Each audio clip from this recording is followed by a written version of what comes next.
Hello guys, welcome back to our channel एडुगेबर और आप सबका स्वागत है फिर से हमारी एक न्यू वीडियो में। आज की वीडियो होने वाली है बहुत ही इम्पॉर्टेंट। अगर आपने स्वेट पीजी किसी भी सब्जेक्ट के अंदर दिया है, ठीक है, सब्जेक्ट आपका मैटर नहीं करता, लेकिन आपका जो एडमिशन प्रोसेस है वो सेम ही रहने वाला है। जैसे कि आप लोग को पता ही होगा कि स्वेट पीजी के ऑलमोस्ट सारे सब्जेक्ट्स का जो है फाइनल स्कोर, यानी कि जो फाइनल आंसर की है वो ऑलमोस्ट आ चुकी है सारे सब्जेक्ट्स की। तो जो पीजी का आपका स्कोर कार्ड है वो भी जल्दी आने वाला है, या तो कल या फिर परसों में, यानी कि आने वाले 1-2 दिन के अंदर आपका जो भी रिजल्ट्स होने वाले हैं, स्कोर कार्ड होने वाले हैं, वो आ जाएगा, ठीक है। ऐसे में उस स्कोर कार्ड को लेके बहुत सारे बच्चों को कन्फ्यूजन है, और मेरे पास टेलीग्राम पे भी एक क्वेरीज आई थी कि कैसे आपको स्कोर कार्ड को देखना है और कैसे आपको डिफरेंट यूनिवर्सिटीज़ में अप्लाई करना है। क्योंकि जब आपने फॉर्म भरा होगा तो उसमें आपने यूनिवर्सिटीज़ को प्रेफरेंस दी होगी, तो किस तरीके से आपको पता चलेगा कि आपके जो मार्क्स हैं वो एलिजिबल हैं आपकी प्रेफर्ड यूनिवर्सिटी के लिए या फिर नहीं है। ये सारे क्वेश्चंस जो मैंने यहाँ पे लिख रखे हैं, how to take admission in universities, how to check your eligibility for a good university like JNU BHU, how to check your merit और score, and how to apply in different universities, ठीक है। और इनसे और भी जो questions इससे ज़्यादा और भी बच्चों के जो हैं वो सारे मैं इस पर्टिकुलर वीडियो के अंदर जो है एड्रेस करने वाली हूँ। प्लीज़ मेक श्योर करना कि वीडियो को पूरा लास्ट तक वॉच करें, और पसंद आए तो प्लीज़ लाइक कमेंट और शेयर करें, और चैनल को सब्सक्राइब करना बिल्कुल ना भूलें, ठीक है। Let's start.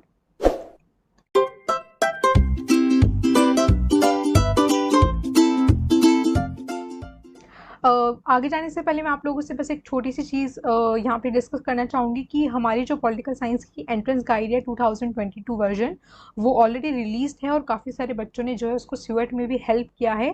काफ़ी क्वेश्चन आंसर डायरेक्टली आए थे, तो अगर आप नेक्स्ट ईयर के लिए या फिर ड्यूएट के लिए प्रिपेयर कर रहे हो पॉलिटिकल साइंस के लिए, तो प्लीज़ इसको ज़रूर एक बार ट्राई करें। और ये हिंदी और इंग्लिश दोनों ही अवेलेबल हैं लैंग्वेज में। और आपको एक ऐसे मिलेगी, नीचे डिस्क्रिप्शन बॉक्स में गूगल फॉर्म का लिंक है, आप उसको फिलअप कर दोगे तो आपके साथ ड्राइव पे शेयर कर दिया जाएगा, ठीक है।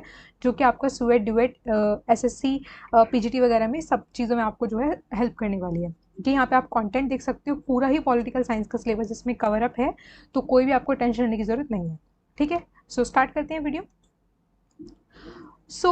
मैं सबसे पहले आपसे कुछ चीज़ें डिस्कस करना चाहूँगी बिफोर मैं आपको स्टेप्स बताऊँ। सबसे पहले मैं आपको बताना चाहूँगी कि अभी जो है रिज़ल्ट डिक्लेयर्ड नहीं है। ये वीडियो पहले बनाने का पर्पस ये है कि आपका जब स्कोर आ जाएगा तो उसको लेकर आप में हड़बड़ी ना बचे कि अब आपको आगे क्या करना है, एडमिशन कैसे लेना है, ठीक है। तो आपका जो रिज़ल्ट है वो भी आना बाकी है, अगले 2 दिन में या 3 दिन में आपके आने की जो है रिज़ल्ट चांसेस हैं, ऐसा जो है न्यूज़ आर्टिकल्स में कहा गया है, ठीक है। अब जब आपका स्कोर कार्ड आएगा वो कहाँ पर आएगा और कैसे आपको चेक करना है वो मैं आपको यहाँ पे बताऊंगी। उसके बाद नेक्स्ट स्टेप्स आपको क्या लेने हैं वो भी मैं आपको बताऊंगी।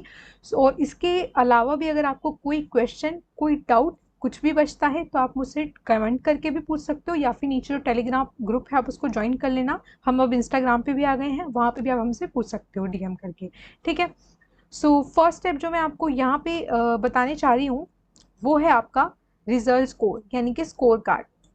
तो ये आपको कहाँ पे मिलेगा, ये आपको अपनी NTA की वेबसाइट पे मिल जाएगा, ठीक है। जो भी आपका लॉगिन पासवर्ड वगैरह था वो सब लॉगिन करके आपके सामने एक आपका रिजल्ट आ जाएगा कि आपका पर्टिकुलर मार्क्स कितना है, ठीक है।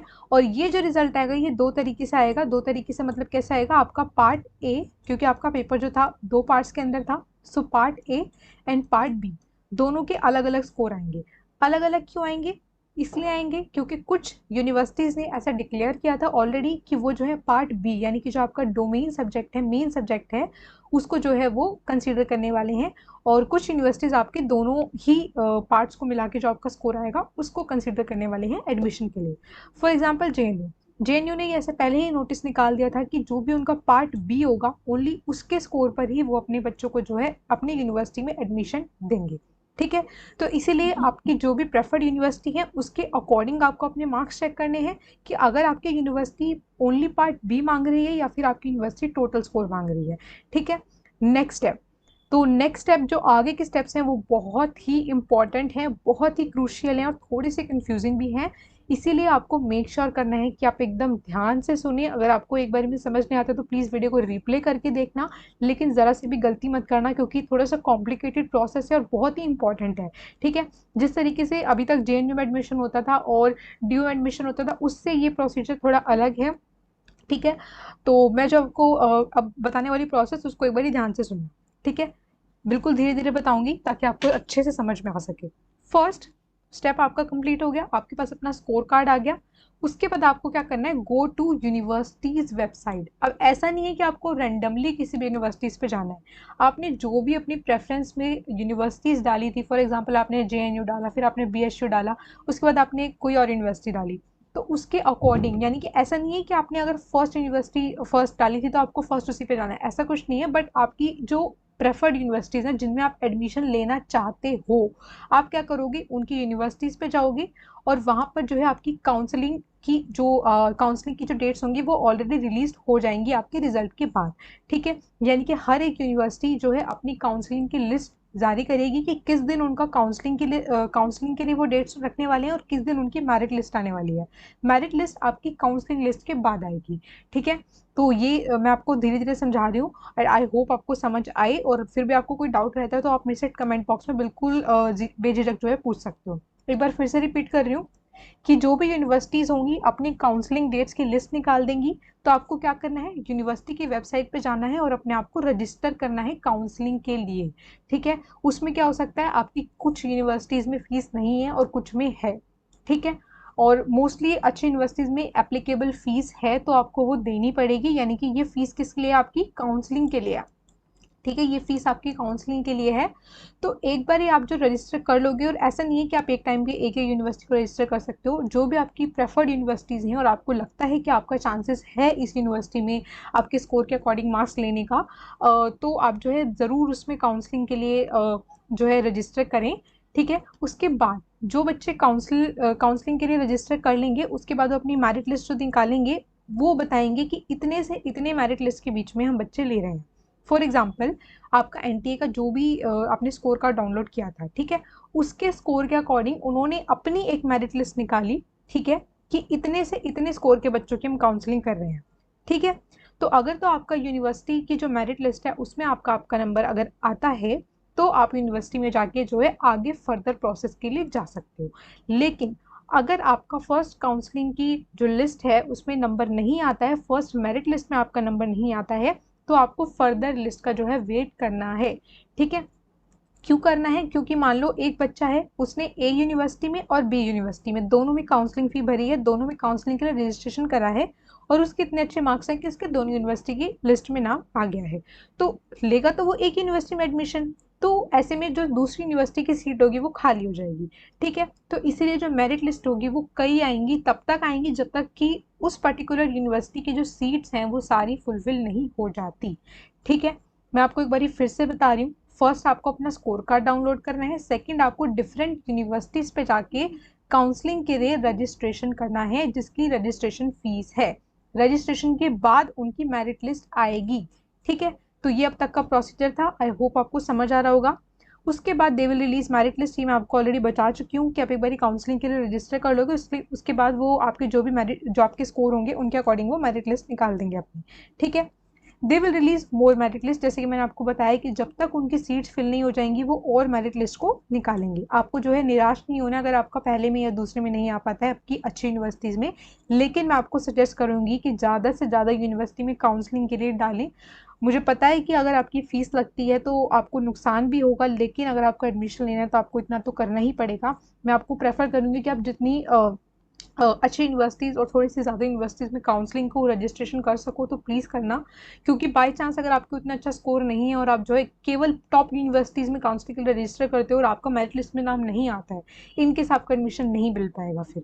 ठीक है, इसलिए अपने अब सबको पता होता है कि उनका जो स्कोर कार्ड आया है उसके अकॉर्डिंग उनको किस यूनिवर्सिटी में मार्क्स मिल सकते हैं, और ये थोड़ा क्लियर तब ज़्यादा हो जाएगा जब आपके मार्क्स आ जाएंगे। लेकिन इस बार आपकी कोई रैंकिंग नहीं आने वाली है, जैसे कि आप ड्यू का पेपर देते हो तो उसमें आपको पता चल जाता है कि टॉप रैंकिंग का बच्चा कौन है, उसके बाद कौन है, क्योंकि यहाँ पे जो है पर्टिकुलर यूनिवर्सिटीज़ अपनी खुद की मेरिट लिस्ट को यहाँ पे रिलीज करने वाली हैं। ठीक है, ये बहुत ध्यान देने वाली बात है कि यहाँ पे कोई सिंगल मेरिट लिस्ट नहीं आएगी जैसे कि ड्यू की आती है और पहले जेएनयू की आती थी और पहले बीएचयू की भी आती थी, क्योंकि अब वो स्टूडेंट के अंदर आ चुके हैं जेएनयू बीएचयू। तो डिफरेंट यूनिवर्सिटीज़ अपनी डिफरेंट मेरिट लिस्ट को निकालेंगी। ठीक है, उसमें आपको अपना स्कोर चेक करना है क्या आपका नाम उसमें है या नहीं है। इन केस आपका मेरिट लिस्ट में नाम आ जाता है, अब आपको क्या करना है, उस कॉलेज में, पर्टिकुलर कॉलेज में जाना है आपको। जो भी उसका कॉलेज जो आपको मिल रहा है उसमें आपको अपनी फीस सबमिट करनी है और डॉक्यूमेंट सबमिट करने हैं। ठीक है, फीस और डॉक्यूमेंट्स में भी एक बहुत बड़ा लोचा होता है और बहुत इंपॉर्टेंट है, वो भी मैं आपको नेक्स्ट वीडियो में लेकर आऊँगी। आप मुझे कमेंट करके बताना कि आपको वीडियो वो चाहिए या नहीं, जिसमें कि मैं आपको डॉक्यूमेंट्स बताने वाली हूँ कि किन डॉक्यूमेंट्स की आपको ज़रूरत पड़ेगी। और डॉक्यूमेंट्स का भी कुछ क्राइटेरिया होता है कि कुछ डॉक्यूमेंट्स आपको करंट फाइनेंशियल ईयर के होनी चाहिए। अगर आप पुराना लगाओगे तो आपको एडमिशन में बहुत प्रॉब्लम आएगी और आपका एडमिशन कैंसिल भी हो सकता है। तो इसके रिगार्डिंग मैं एक पूरी अलग से वीडियो लेकर आऊँगी, क्या क्या डॉक्यूमेंट आपको चाहिए, ठीक है, और किस डॉक्यूमेंट को जो है फाइनेंशियल ईयर का होना चाहिए और किस टाइम पीरियड का होना चाहिए और किस तरीके से आपको जो है डॉक्यूमेंटेशन सबमिट करना है। ठीक है, ये सारी चीज़ें कि मैं अलग वीडियो में बताऊंगी, यहाँ पे डिस्कस नहीं करूंगी। तो जब आप अपनी फीस और डॉक्यूमेंट दोनों सबमिट कर दोगे, ओनली तभी जो है आपका जो एडमिशन है वो यहाँ पे कंफर्म हो पाएगा। ठीक है, जब तक आप किसी यूनिवर्सिटी में जाके अपनी फीस को और डॉक्यूमेंट्स को सबमिट नहीं करोगे तब तक आपका एडमिशन कंफर्म नहीं होगा, वेदर आपका नाम मेरिट लिस्ट में हो चाहे नहीं हो। ठीक है, आपको ऐसा नहीं करना है कि आपका मेरिट लिस्ट में नाम आ गया है, आप अगली लिस्ट का वेट कर रहे हो कि हो सकता है आपकी अच्छी यूनिवर्सिटी जिस भी आपको प्रेफर जिसको कर रहे हो उसकी लिस्ट में आपका नाम आ जाए। ठीक है, आपको ऐसा वेट नहीं करना है। बहुत सारे बच्चे ये गलती करते हैं और फिर बोलते हैं कि हमारा एडमिशन हमें नहीं मिला। आपको जिस भी लिस्ट के अंदर नाम मिलेगा, अगर तो आप इतने श्योर हो कि नेक्स्ट लिस्ट में आपका नंबर आ जाएगा स्कोर के अकॉर्डिंग, तो आप ना लें। लेकिन अगर आपको डाउट है कि आगे की लिस्ट में नाम आएगा नहीं आएगा, थोड़ा सा भी डाउट है, तो मैं आपको प्लीज़ ये सजेस्ट करूंगी कि जिस भी मेरिट लिस्ट में आपका जिस भी यूनिवर्सिटी में नाम आ रहा है प्लीज़ उसमें एडमिशन ज़रूर ले लेना। क्योंकि बाद में अगर आप अच्छी यूनिवर्सिटी में लेना चाहते हो तो वहाँ से कैंसिल करके भी जा सकते हो। वो प्रोसीजर थोड़ा सा कॉम्प्लिकेटेड ज़रूर होता है लेकिन इम्पॉसिबल नहीं होता है। ठीक है, इसलिए मैं आपको सजेस्ट करूंगी कि अगर आपको जो भी यूनिवर्सिटी आपको मिल रही है फर्स्ट आप उसमें लेने की कोशिश करें। अगर आपके स्कोर कार्ड इतने अच्छा है कि आपको बिल्कुल अपने ऊपर भरोसा है कि आपका नेक्स्ट मेरिट लिस्ट में उस यूनिवर्सिटी में आ जाएगा नाम जिसमें आपको चाहिए, तो बात ही अलग है। ठीक है, एक बार ये स्टेप्स आप फॉलो कर लोगे तो आपका एडमिशन हो जाएगा। एक बारी मैं फिर से आप लोगों की सहूलियत के लिए इसको रिपीट कर रही हूँ क्योंकि मुझे पता है ये प्रोसीजर थोड़ा सा कंफ्यूजिंग है, थोड़ा कॉम्प्लिकेटेड भी है। ठीक है, एक बारी फिर से मैं समरी आपको दे रही हूँ जस्ट स्टेप्स के लिए। फर्स्ट आपको अपना स्कोर कार्ड यानी कि रिजल्ट डाउनलोड करना है। सेकंड आपको यूनिवर्सिटी की वेबसाइट पे जाना है, डिफरेंट यूनिवर्सिटीज़ की, वहाँ पे काउंसलिंग के लिए रजिस्टर करना है। काउंसलिंग रजिस्टर के बाद आपकी मेरिट लिस्ट आएगी। यूनिवर्सिटी की मेरिट लिस्ट में आपको अपना नंबर चेक करना है, नाम चेक करना है, आता है तो ठीक है, नहीं आता है तो और लिस्ट का वेट करना है। अगर आ जाता है तो आपको उस पर्टिकुलर यूनिवर्सिटी में अपनी फीस और डॉक्यूमेंट्स को सबमिट कर देना है। ठीक है, तो आपको एडमिशन मिल जाएगा। तो ये थे आपके कुछ स्टेप्स एंड आई होप आपको जो है वीडियो समझ में आई होगी। और ऐसा मैं नहीं बोल रही हूँ, ऐसा आपका जितने भी मैंने आपको दिए ना इंस्ट्रक्शंस, ये सारे ऐसा नहीं है कि मैंने ये आपको दिए अपनी तरफ से, ये आपका जो ऑफिशियल आपका इन्फॉर्मेशन बुलेटिन था वहाँ पे ये सब कुछ लिखा है। मैं आपको इसीलिए जो है प्रूफ के लिए ऑफिशियल आपको जो है खोल के भी दिखा रही हूँ। ये आपका स्यूएट पीजी का 2022 का आपका इन्फॉर्मेशन बुलेटिन है। इसमें साफ तरीके से सब कुछ लिखा हुआ है, आप एक बार इसको पढ़ भी सकते हो। ये जो सी पॉइंट है इसको आप पढ़ सकते हो। ठीक है, admissions are handled at the level of the central and participating universities for respective programs.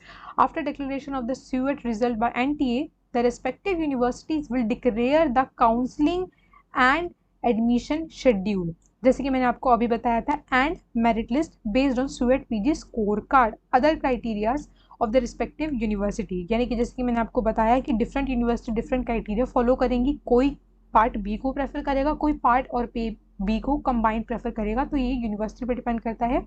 लेकिन जैसे ही आपका स्कोर कार्ड आएगा उसके बाद जो यूनिवर्सिटीज़ होंगी उनकी वेबसाइट पे आपको काउंसलिंग और एडमिशन शेड्यूल देखने को मिल जाएगा। यानी कि काउंसलिंग का रजिस्ट्रेशन कब तक है, आपका मेरिट लिस्ट किस दिन आएगा, वो सारा शेड्यूल आपको पर्टिकुलर यूनिवर्सिटी पे देखने को मिलेगा उनकी वेबसाइट पे। ठीक है, तो ये सब आपका ऑफिशियली डॉक्यूमेंटेशन में लिखा हुआ है इन्फॉर्मेशन बुलेटिन में। अगर आपको मेरे पे भरोसा नहीं है तो आप जो है बुलेटिन में जाके भी पढ़ सकते हो। ऐसे मैं नहीं बोलती हूँ कि मेरे ऊपर अंधा विश्वास करो, मैं अपनी तरफ से जितना हो सकता है उतनी इन्फॉर्मेशन लाने की कोशिश करती हूँ, जितने आप लोगों की कन्फ्यूजन और प्रॉब्लम को दूर कर सकूँ उतना करने की कोशिश करती हूँ। लेकिन ये मेरे हाथ में नहीं है कि मैं आपको पूरा भरोसा दिलवा सकूँ, आपके ऊपर है कि आपको मेरे ऊपर भरोसा करना है नहीं करना है। भरोसा करते हो तो प्लीज़ चैनल को सब्सक्राइब कर लेना और आगे अपकमिंग वीडियोज़ के लिए अगर आपको नोटिफिकेशन चाहिए तो बेल आइकन को भी प्रेस कर लेना।